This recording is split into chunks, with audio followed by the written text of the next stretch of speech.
I'm so honored, so happy, and so excited to be speaking with Frankie Loyal, who is a star on Mayans MC. If you have not seen that series, you need to. You're missing out. Frankie, my friend, Hi. how are you? Good. How are you doing? I am great. You know what? I feel like in 2021, we're starting to see the light at the end of the tunnel. At the end of the tunnel, and I feel like it's giving me some motivation. How are you? I'm doing great. I'm happy, and it's true.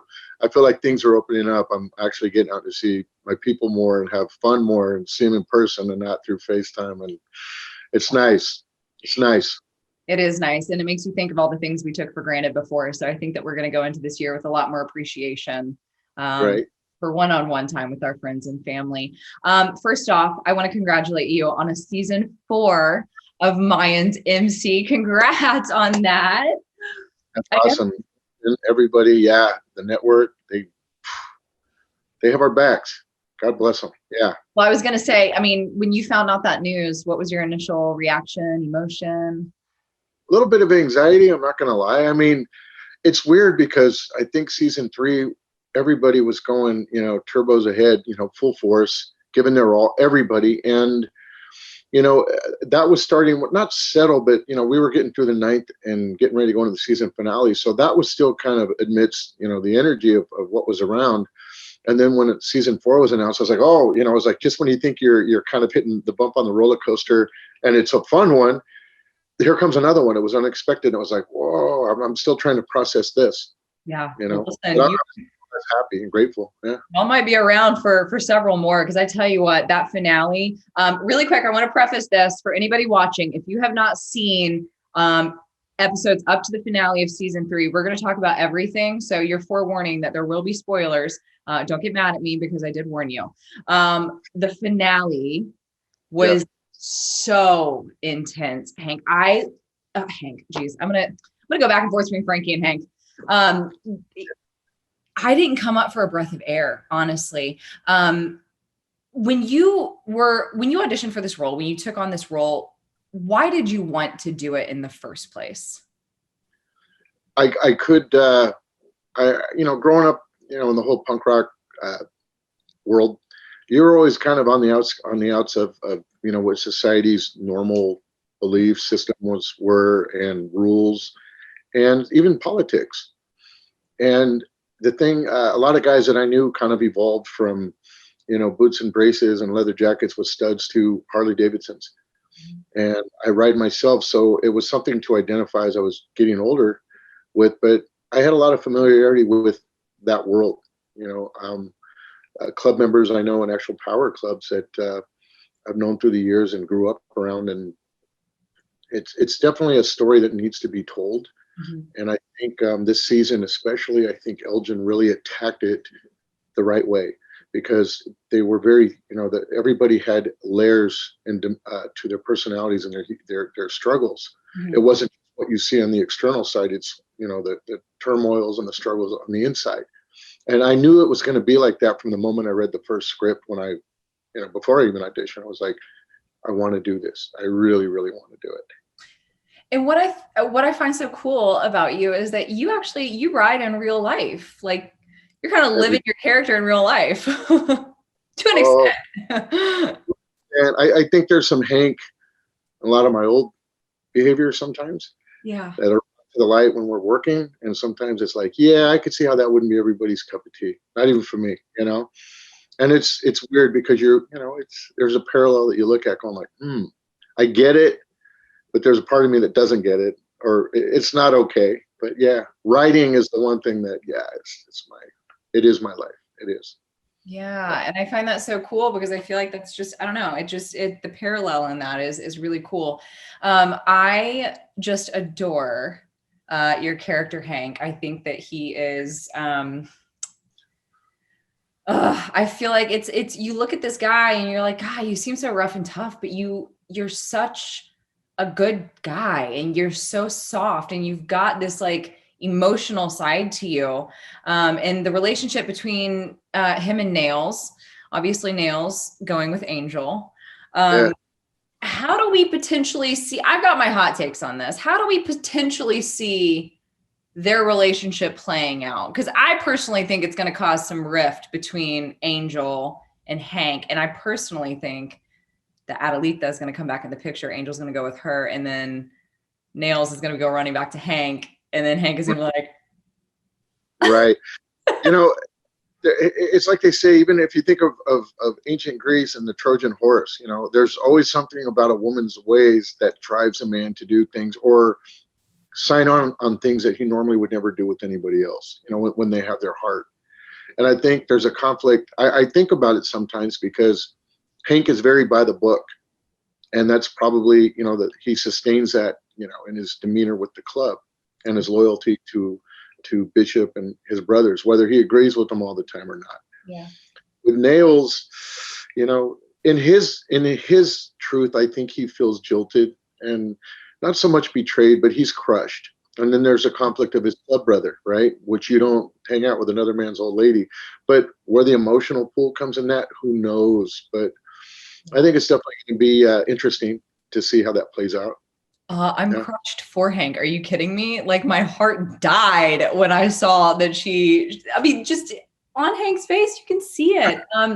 God, you know, it's probably gonna be uncomfortable for you because I'm going to ask you to brag on yourself. You know, I have just heard wonderful things about you and that you've got a heart of gold. And I see that in Hank. Hank to me seems just like the man who's going to do right. By you know, and he's someone who's going to follow his heart. And do you think that you said yes to this character because you saw a little bit of yourself in him? You know, the crazy thing is you know, from the gate, we didn't know how Hank was going to develop. We had some basics, you know, from I was originally an Oakland member. I came out to Santo Padre with Bishop and we patched in another club and became the Mayans MC, you know, Santo Padre, the mother chapter. Mm-hmm. I think with Hank, I just think he's a guy that tries to do good in a very bad world. Mm-hmm. And in this point in time, he loves a woman who he feels, you know, might be shunned in society's eyes, but he thinks she deserves better.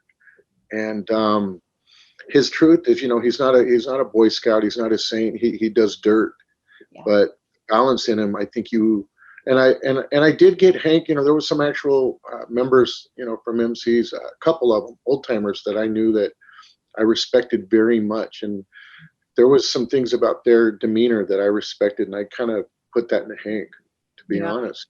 I'd be a liar if I said it was all me. Yeah. I love that. That's an interesting take. The episode before the finale was incredibly emotional.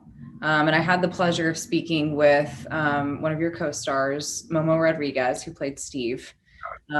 Steve, unfortunately, ended up taking his own life.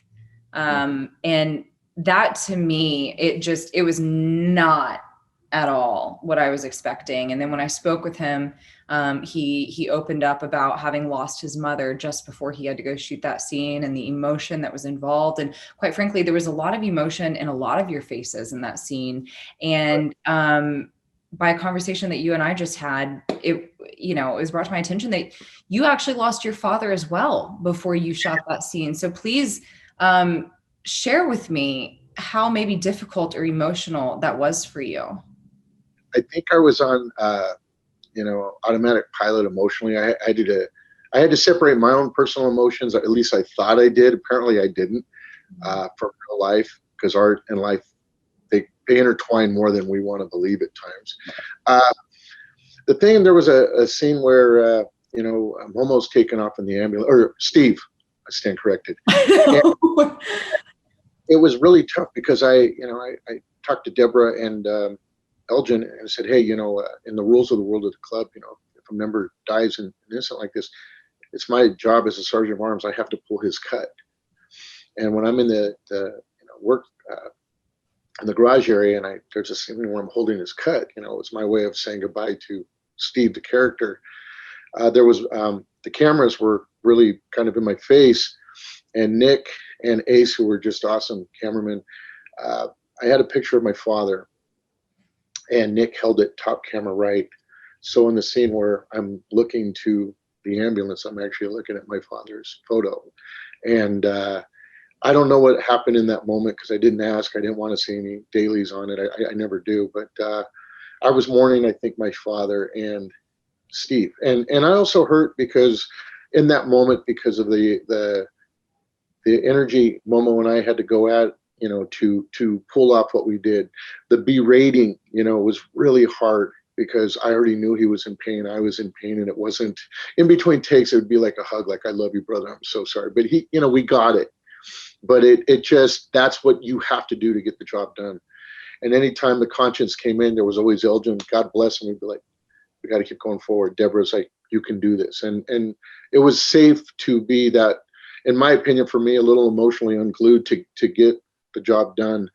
That's the support we had from the team and the cast. And I couldn't have been in a better place at a worse time, if that makes any sense. And with Momo, I love that guy so much. And unfortunately, I've seen something like that happen in real life. So that was a trigger.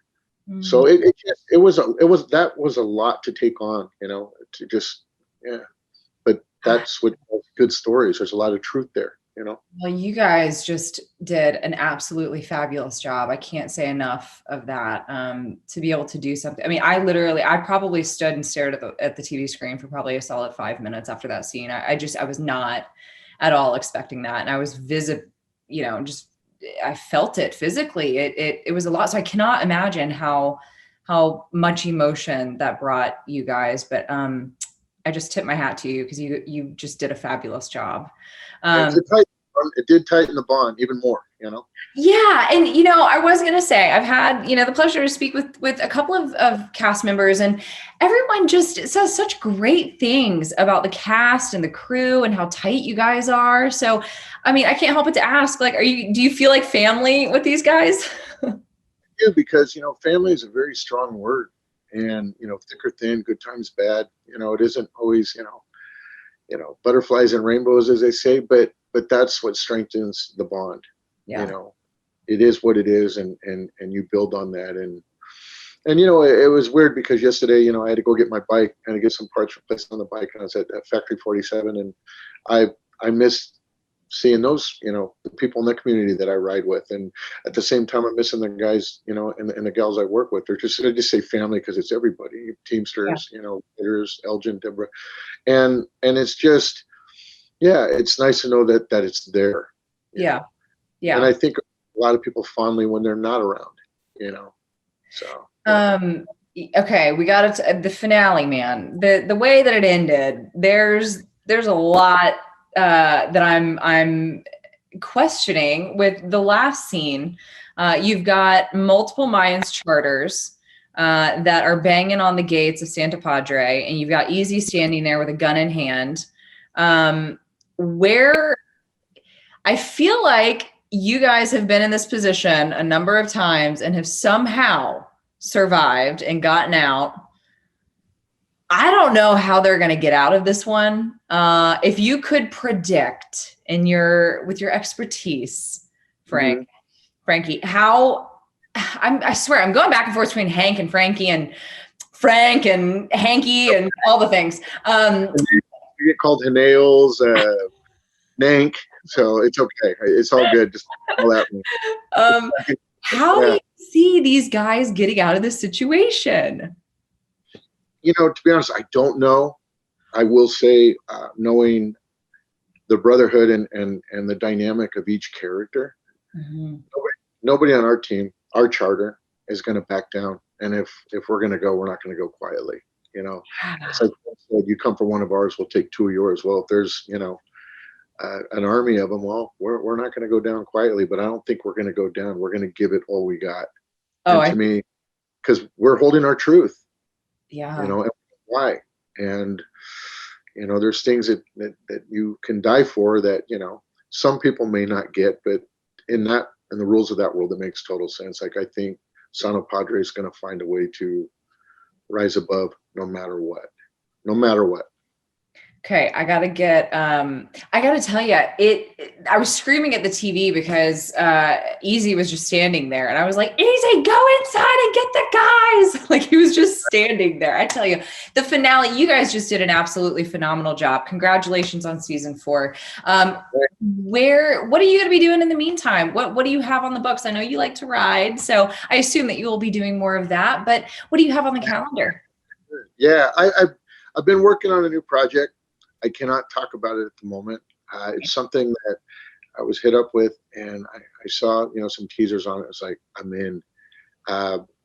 All I can say is the hopes for it is something very culty. Something when I say that a generation of mine from the 80s, early 90s will get it, but people in this generation who are familiar with the subject matter will get it and kind of wish they were there. But it's interesting. It's all I can say. It's something I'm pretty excited about, and we're going to see where it goes. Yeah, it's animation or cartoon, but not in the way that you would think. That's all I'm going to say. And some great people involved on it or in it, and it's legit. Like it's just, I'm like, wow, I get to be part of this too. Like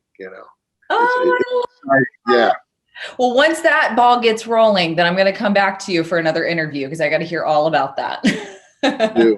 Be back in the studio to record and finish the record that we had to stop during COVID. So we're going to go back and do that too. And I'm happy about that. Frankie, you're so talented, and I appreciate your time. I know you're a busy man, so thank you so much, and congratulations on doing such a phenomenal job. My heart goes out to you. I'm so sorry that you lost your father. Thank you. I know that's got to be tough, but listen, thank you so much, everyone. For more on Frankie Loyal and your other favorite Mayans characters, make sure you keep it right here at popculture.com.